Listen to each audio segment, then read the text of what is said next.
नमस्ते सद्गुरु। मैं हर्षिता हूँ। मेरा सवाल ये है कि नर्क या स्वर्ग की धारणा के बारे में आपके क्या विचार है। देखिए, जिन लोगों ने खुद को नर्क बना लिया है वो हमेशा स्वर्ग जाने के सपने देखते रहते हैं।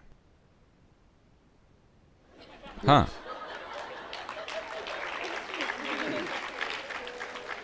अगर यहां बैठे हुए मैं आनंद में मग्न हूं पूरी तरह से, मेरी आंखों को देखिए, लगता है कि मैं हमेशा नशे में हूं। हाँ, कभी किसी नशीली चीज को नहीं छुआ, मगर ये दुनिया की सबसे जटिल केमिकल फैक्ट्री है। कैसा है? आप सहमत हैं? सवाल बस ये है कि आप इस केमिकल फैक्ट्री के बढ़िया सीईओ हैं या खराब सीईओ। अगर आप अच्छे सीईओ होते तो आप इसे हर समय आनंदित रखते, सही केमिस्ट्री।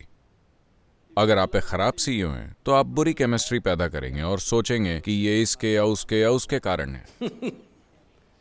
तो किसी वजह से लोग दुखी महसूस कर रहे हैं। उनकी केमिकल फैक्ट्री उनकी मर्जी के अनुसार नहीं चल रही है। वो उसे उदासी कह सकते हैं, वो उसे दुख कह सकते हैं, वो उसे डिप्रेशन कह सकते हैं। जब ये नर्क जैसा महसूस होता है तो हम उम्मीद करते हैं कि जब हम वहां ऊपर जाएंगे तो वहां सब कुछ शानदार होगा। हर्षिता यानी आनंद मग्न। एक बार ऐसा हुआ, यह घटना अलाबामा की है। आप अमेरिका की अलाबामा स्टेट के बारे में जानती है? यह अलग तरह की स्टेट है, बिल्कुल कट्टर धार्मिक स्टेट। तो एक संडे स्कूल में संडे स्कूल का शिक्षक जोर शोर से भाषण दे रहा था, पूरे जोश और पूरी ताकत के साथ। और दुर्भाग्य से श्रोता आपकी तरह नहीं थे, वो सब छोटे बच्चे थे। ये कम उम्र में पकड़ो की नीति है। वो पूरे जोश से भाषण दे रहा था और बच्चे इस तरह बैठे हुए थे। वो अचानक रुका, नाटकीय असर के लिए। उसने रुक कर पूछा, स्वर्ग जाने के लिए तुम्हें क्या करना होगा? आगे की बेंच पर बैठी नन्ही मेरी खड़ी हुई और बोली, अगर मैं हर रविवार चर्च का फर्श साफ करूं तो मैं स्वर्ग चली जाऊंगी। बिल्कुल सही। एक और नन्ही सी बच्ची बोली, अगर मैं अपनी पॉकेट मनी अपने गरीब दोस्त के साथ साझा करूं तो मैं स्वर्ग चली जाऊंगी। सही कहा। एक और लड़के ने कहा, अगर मैं जरूरतमंद लोगों की मदद करूं तो मैं स्वर्ग चला जाऊंगा। सही कहा। पीछे की बेंच पर बैठा नन्हा टॉमी खड़ा हुआ और बोला, सबसे पहले आपको मरना होगा।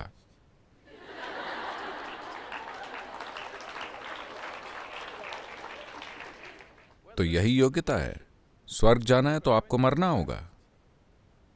जब आप मरते हैं तो आपकी परंपरा के अनुसार हम आपको दफनाएंगे या जलाएंगे या काटकर पक्षियों के आगे फेंक देंगे। हाँ, इनमें से एक चीज होगी आपकी परंपरा के अनुसार। एक चीज साफ है कि आप अपने शरीर को वापस धरती में डालेंगे और यह बहुत इको फ्रेंडली काम है। तो आपने अपना शरीर छोड़ दिया और स्वर्ग चले गए। अब स्वर्ग में क्या है? हिंदू स्वर्ग में खाना बहुत अच्छा है। अगर आप खाने पीने के शौकीन हैं तो आपको हिंदू स्वर्ग जाना चाहिए। नल खुद आपके लिए खाना पकाएंगे, वो सबसे बढ़िया शेफ हैं। अगर आप दूसरी तरह के स्वर्ग में जाएंगे तो सफेद गाउन वाली महिलाएं बादलों में हर तरफ तैरती रहेंगी। अगर आपको वैसा माहौल पसंद है तो आप वहां जाइए।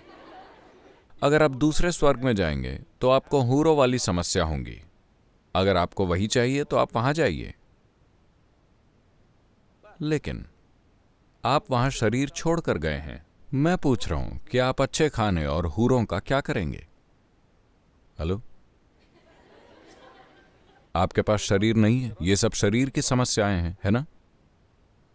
No body, what do you do with food and virgins? शरीर नहीं है, आप खाने का और हूरों का क्या करेंगे? हिंदू जीवन शैली में कहा जाता है कि ऊपर स्वर्ग में एक अक्षय पात्र होता है। आप कितना भी खा लें, वो हमेशा खाने से भरा ही रहेगा। हाँ, जब आप शरीर के बिना जाते हैं तो खाने का बर्तन हमेशा भरा ही रहेगा और हूरें हमेशा कुंवारी ही रहेंगी।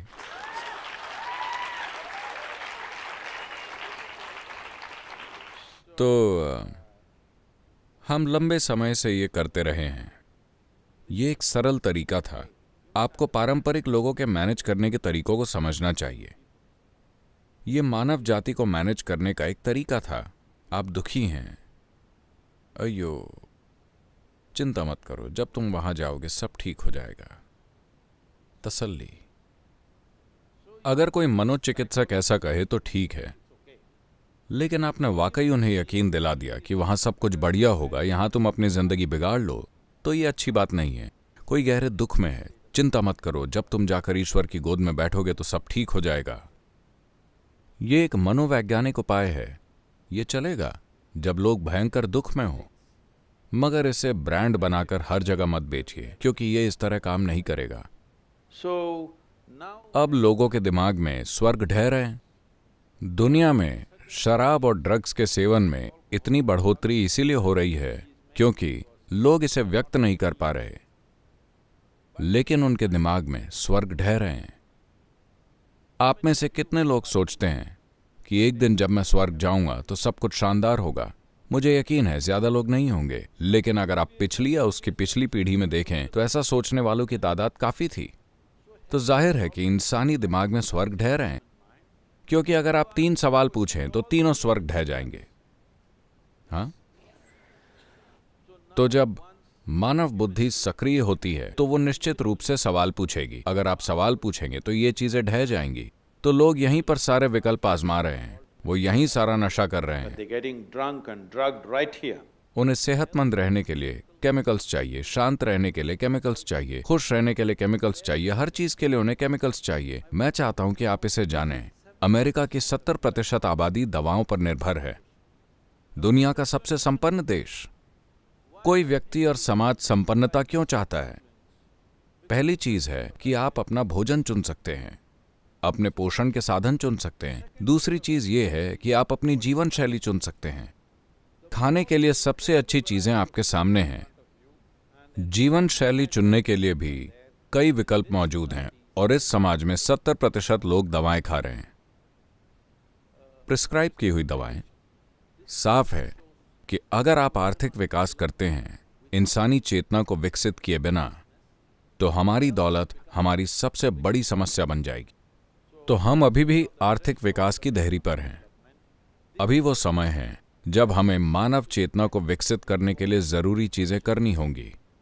अगर चेतना के स्तर पर व्यक्तिगत विकास नहीं होता तो आप देखेंगे कि 90% आबादी केमिकल्स का इस्तेमाल करने लगेगी। जब वो केमिकल्स का इस्तेमाल करेंगे, मैं नैतिकता की बात नहीं कर रहा हूं, अगर 90% इंसानी आबादी लगातार केमिकल्स का इस्तेमाल करेगी तो हम जो अगली पीढ़ी पैदा करेंगे वो पीढ़ी हमसे कहीं कमतर होगी, और ये मानवता के खिलाफ एक अपराध है।